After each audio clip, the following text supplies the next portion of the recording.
Do you think it's possible that video game designers would look to the Bible for inspiration? Well, what if I told you that Pokémon, one of the biggest video game franchises in the world, has had many of its designs inspired by creatures found in the Bible? In today's video, we're going to explore the top 5 most clear examples of just that, including a discussion of the origins, biblical references, and much more surrounding these Pokémon. Stick around to the end to see the results of hours of research that may change the way you look at Pokémon forever.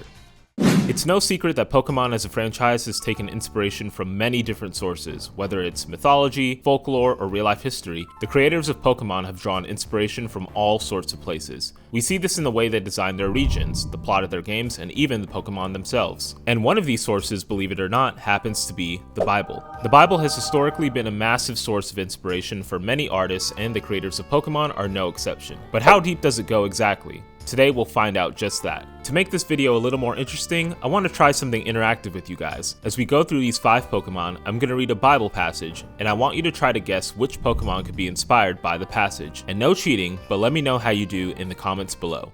For our first creature, let's open up to the book of Isaiah and see if you can guess which Pokemon is inspired by the description. Isaiah chapter 6 verses 2 and 3 say this: "Above him were seraphim, each with 6 wings. With 2 wings they covered their faces, with 2 they covered their feet, and with 2 they were flying. And they were calling out to one another, Holy, holy, holy is the Lord Almighty. The whole earth is full of his glory."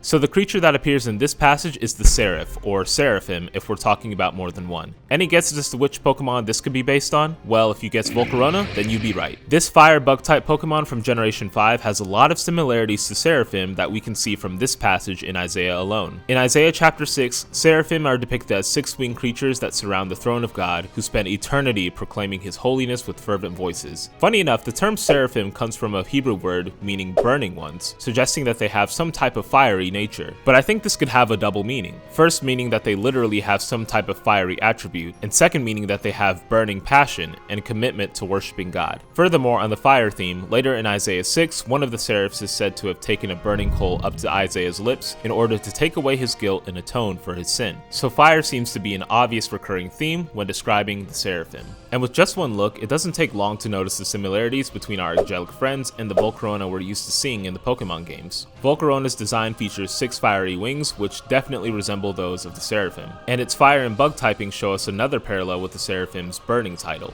But in my opinion, the biggest piece of evidence that shows Volcarona's inspiration from the Seraphim comes from its Pokemon Shield Pokedex entry of all places. It reads, "This Pokemon emerges from a cocoon formed of raging flames. Ancient murals depict Volcarona as a deity of fire."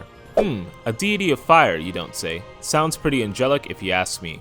Now to our second creature. We've got 2 verses from the book of Numbers that describe a pretty unique mythical beast. Numbers chapter 23 verses 22 states, "God brought them out of Egypt. He hath as it if it were the strength of a unicorn." And just one chapter later, Numbers chapter 24 verse 8 states, "God brought him forth out of Egypt. He hath as it if it were the strength of a unicorn. He shall eat up the nations his enemies, and break their bones, and pierce them through with his arrows." Now whoa, I know what you're thinking. There's unicorns in the Bible? Well, yes and no. Allow me to explain. The word unicorn only appears in one modern English translation of the Bible, the King James Version. Its original Hebrew word, re'im, was translated to unicornis in Latin, which explains where the King James translators got the word unicorn from. But according to most biblical scholars, that word actually refers to a generic wild animal with 1 horn. So depending on how you view these passages, our Pokemon for this verse could be Rapidash or Rhyhorn. Rapidash to represent the typical appearance of a unicorn, and Rhyhorn to represent a more accurate depiction of what this word actually means. This supposed unicorn appears 9 times in the Bible, but it almost certainly doesn't refer to the mythical creature we're all used to seeing in literature and fairy tales. But what other one-horned Pokemon do you think could align with the Bible's description? Let me know in the comments below. For our next creature, we have the most vicious description so far. So let's open up to the book of Job and see if you can guess which Pokemon is inspired by this description. Job chapter 40 verses 15 through 24 in the NIV translation state this: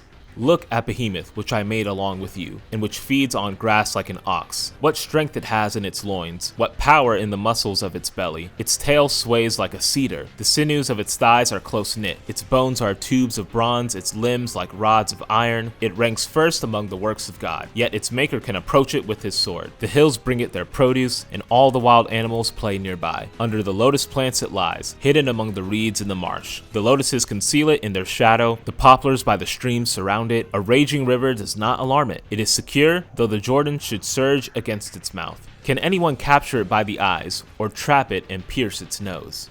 Now who on earth could that be? Can you think of any Pokemon based on the behemoth? Believe it or not, the Pokemon based on this biblical creature is none other than Groudon, the continent-shaking Pokemon. Groudon is a legendary Pokemon from Generation 3 that's known for its immense power and ground-shaking abilities. It has a dinosaur-like body with thick and powerful limbs. And we see from our passage we just read in Job that the behemoth is portrayed as a massive and powerful creature that has strong muscles and bones like rods of iron. This description most certainly fits Groudon with its size, strength, and ability to shape land at will. But by far the biggest giveaway that tells us of Groudon's inspiration from the behemoth is his role in the Pokemon world. Hebrew apocalyptic literature and biblical prophecies tell us of the behemoth's relation to another creature called the Leviathan. The Leviathan is portrayed as some kind of sea monster or dragon that gets in a massive fight with the behemoth at the end of the world. The prophecy tells of the two beasts battling it out until their creator God brings an end to their fight.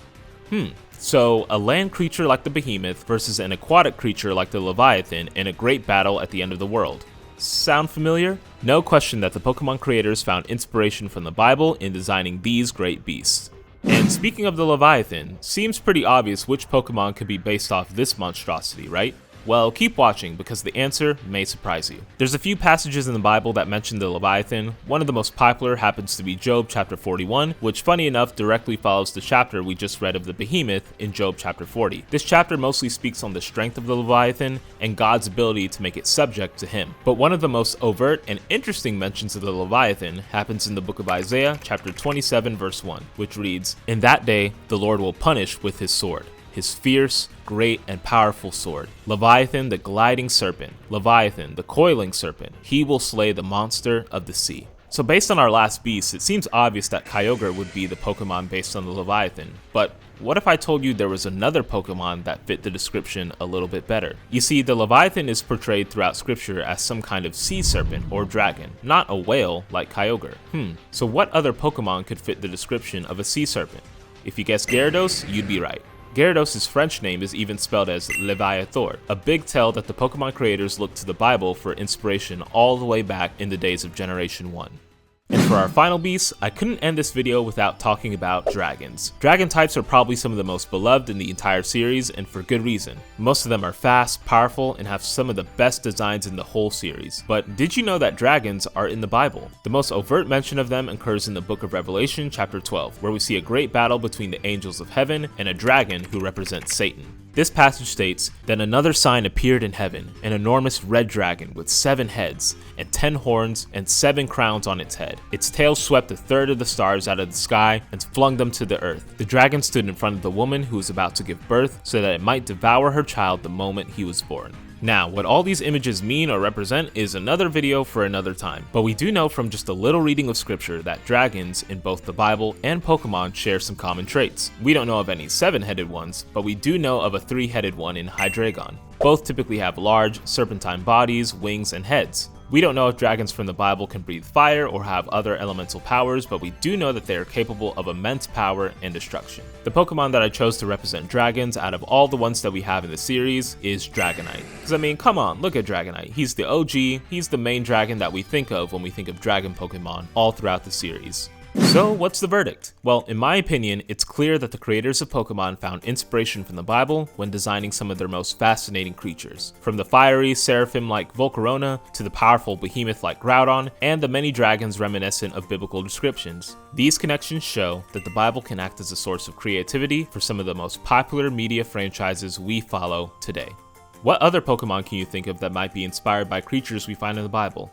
Please let me know in the comments below. I would love to see what you guys come up with. Hey guys, if you made it this far, thank you so much for watching. If any of this video was enjoyable, please leave a like, comment, and subscribe. Doing so will help my channel a ton and share the message of the gospel with gamers and beyond. I'd also appreciate it if you checked out some of my other videos here. My channel is built to explore the intersection between gaming and faith, and you'll find a handful of videos like this one on screen now. I appreciate you all, thanks, and God bless. See you next time.